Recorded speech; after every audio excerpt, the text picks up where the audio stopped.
Bonjour à toutes et à tous et bienvenue dans cette vidéo de calcul concernant les formules et les propriétés géométriques pour les quadrilatères. Alors on va voir dans un premier temps un certain nombre de formules sur les périmètres et les aires et ensuite les propriétés. Commençons dès à présent avec le trapèze. Le périmètre du trapèze, comme vous pouvez le voir au tableau, c'est tout simplement la somme des quatre côtés. Concernant l'aire, c'est la grande base plus la petite base fois la hauteur, le tout divisé par 2. La grande base est en C, la petite base est en D, la hauteur est en H. Donc grande base plus petite base fois la hauteur, le tout divisé par 2. Passons à présent à la deuxième figure, le parallélogramme. Le périmètre, c'est toujours la même chose. La somme des quatre côtés A plus B plus C plus D. Concernant l'aire, cette fois-ci, c'est un peu différent. C'est simplement la base, en l'occurrence D, fois la hauteur. Donc imaginez en fait que le parallélogramme, c'est comme un rectangle incliné. C'est comme si on faisait longueur fois largeur. Donc base D fois hauteur. Troisième figure à présent, le losange.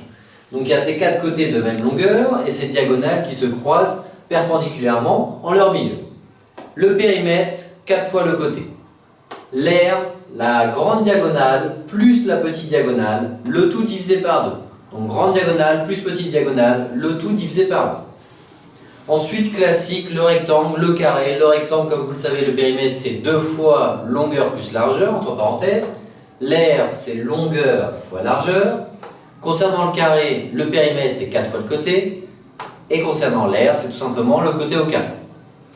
Passons à présent au pavé droit.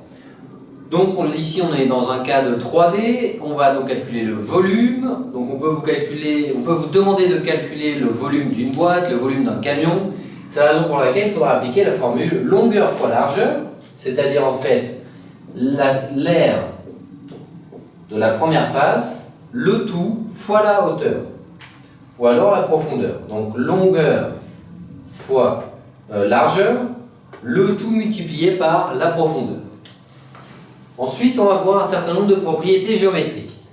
Tout d'abord, si jamais vous avez un carré de côté C, la diagonale de ce carré est égale à C racine de 2. Donc si jamais vous avez un carré de côté 4 cm, dans ce cas-là, la diagonale est égale à C racine de 2, c'est-à-dire 4 racines de 2.